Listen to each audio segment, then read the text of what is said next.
Hensel and Gretel, a story by the Brothers Grimm. When you hear this sound, it's time to turn the page.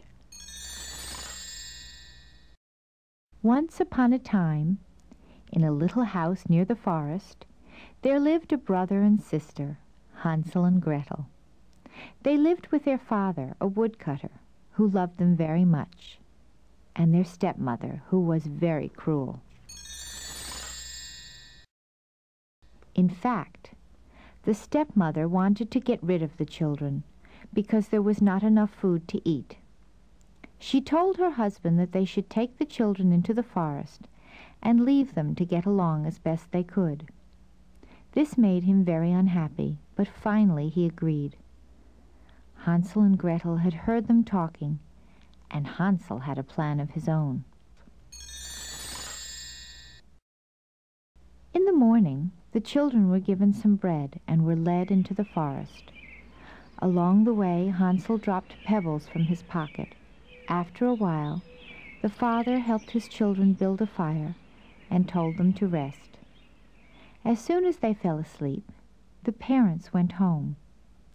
When they awakened, Hensel and Gretel found their way home, following the pebbles.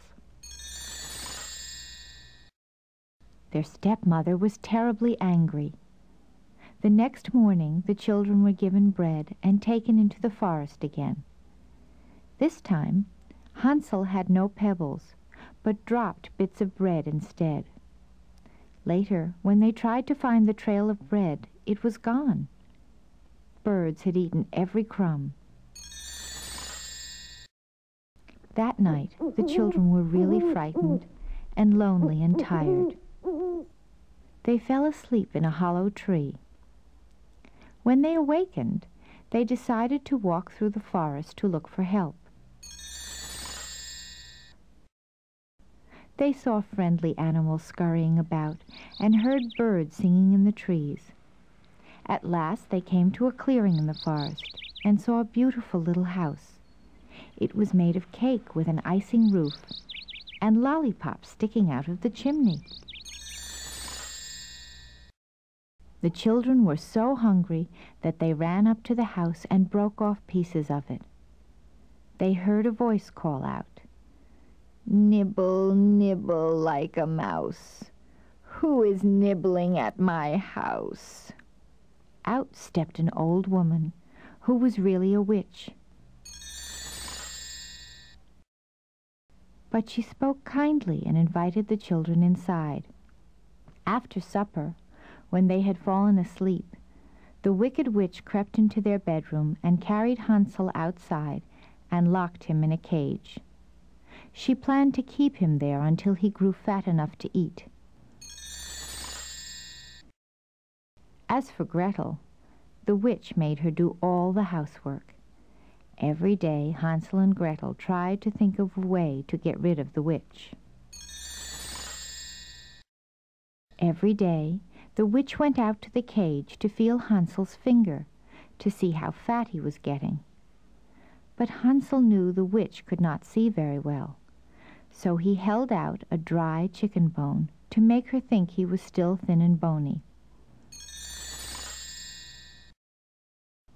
After a while, the witch became impatient and decided she would eat him anyway, fat or thin. That afternoon, the wicked witch told Gretel to fill the kettle with water. Next, she sent her to gather sticks to build a fire so that the water would boil. Then the witch told Gretel to call her when the water was boiling and ready. Gretel called when she heard the water boiling, but told the witch she could not see into the pot. The witch was so anxious to eat Hensel that she ran over to the big pot with the boiling water. The witch leaned over, and when she did, the little girl gave her a tremendous push. Splash! The old woman landed in the boiling water in her own kettle. And that was the end of the witch forever. Gretel quickly ran outside and unlocked Hensel's cage. They danced with joy to be rid of the wicked witch. Then they searched the house and found a trunk filled with shiny gold coins and beautiful jewels of all kinds. They gathered all they could carry and decided to try to find their way back home to their father. Through the trees, the children saw a large white swan gliding on the water. She spread her wings, and they climbed on her back. She carried them downstream to their house on the edge of the forest. Their father was so glad to see his son and daughter again that he kissed them over and over again, and they all cried with happiness.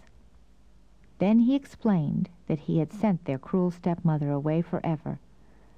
Hansel and Gretel gave their father all the riches they had brought, and they lived together happily ever after.